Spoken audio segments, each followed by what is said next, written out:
Ghazwa-e-Hind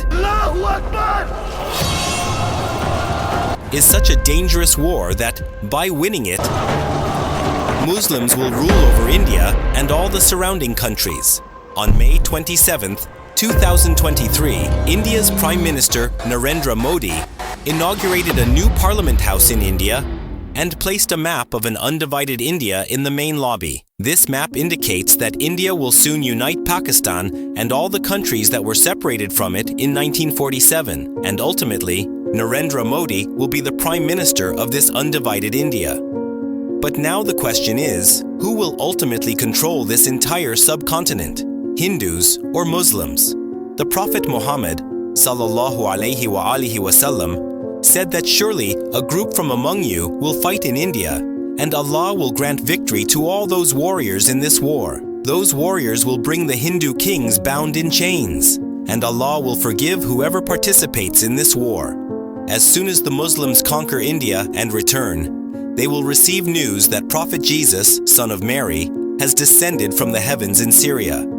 Hazrat Abu Huraira said that if that war happens in my lifetime, I will sell all my old and new possessions to join this war. When Allah grants us victory and we return from the war, I will be a free Abu Huraira. After the war, when Prophet Jesus arrives in Syria, I will have a strong desire to reach him and tell him that I am a companion of Prophet Muhammad sallallahu alaihi wasallam. Regarding Ghazwa-e-Hind, some Muslim scholars say that about 1,300 years ago, during the Umayyad dynasty under Walid bin Abdul Malik, when Iraq had a powerful and controversial governor named Hijjaj bin Yusuf, this same governor sent his 17-year-old nephew, Muhammad bin Qasim, as the commander of the Muslims toward Al-Hind for the first time. At that time, Al-Hind encompassed this entire subcontinent. Muhammad bin Qasim, at just 17, attacked Al-Hind, defeated its king, Raja Dahir, and brought some regions of Al-Hind under Muslim control for the first time. Some Muslim scholars say this was the Ghazwa-e-Hind prophesied by the Prophet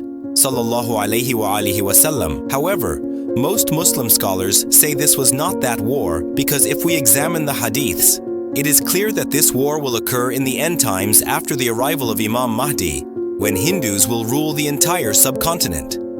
Then, a Muslim army from Khurasan will attack India, and after a fierce battle, when the Muslims conquer Al-Hind, they will bring the Hindu leaders in chains to Imam Mahdi. Then, this same Khurasani army will join Imam Mahdi and head toward Palestine.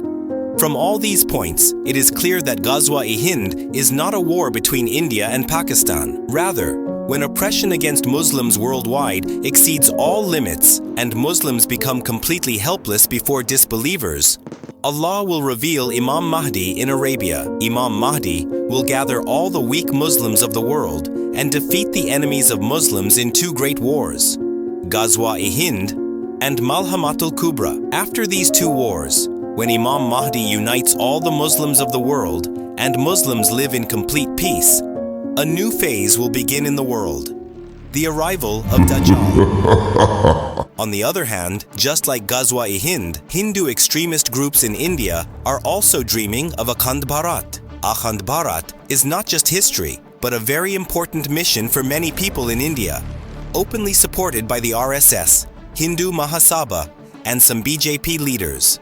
The RSS still believes that one day, the parts that were separated for historical reasons still believes that one day these parts which have for historical reasons separated only 60 years ago will again through popular goodwill come together and Akhand Bharat will be created. About 100 years ago, when the British ruled over Pakistan, Bangladesh, and all of India, a group called the Hindu Mahasabha was formed in India in favor of Hindus. This party was established with the mission that the entire India, without any division, should be a country solely for Hindus, with all power in Hindu hands. This ideology of the Hindu Mahasabha gradually spread among Hindus, and when a major Hindu organization, the RSS, was formed in 1925, they slowly adopted the same ideology. Through their training camps and speeches, they spread this vision of Akhand Bharat across India, when their own leader, Gandhi, agreed to give money to Pakistan and, along with Muhammad Ali Jinnah, consented to the partition of India. Nathuram Godse, who was associated with the Hindu Mahasabha, along with some of his friends, killed Gandhi because they believed Gandhi had become an obstacle to their ideology of Akhand Bharat. But this ideology did not end there. When Nathuram Godse was hanged, his brother preserved his ashes, believing that until the dream of Akhand Bharat is fulfilled, Nathuram Godse's ashes should not be immersed. For about 55 years after India's independence, Gandhi's Congress Party ruled India. But when the RSS entered politics and began supporting its own party, the BJP, Congress's rule ended, and the BJP came to power. Let me tell you, the BJP is that same nationalist Hindu party in whose every drop of blood flows the dream of Akhand Bharat. As soon as this party came to power, it began oppressing Muslims in India, such as banning hijabs, demolishing Muslim settlements or shops without notice, and seizing Muslim properties. Now they are slowly paving the way to create their ideology of Akhand Bharat. Now coming to the issue, which war will happen, Akhand Bharat or Ghazwa-e-Hind? There are many aspects to this. For now, nothing will happen because both Pakistan and India are nuclear powers.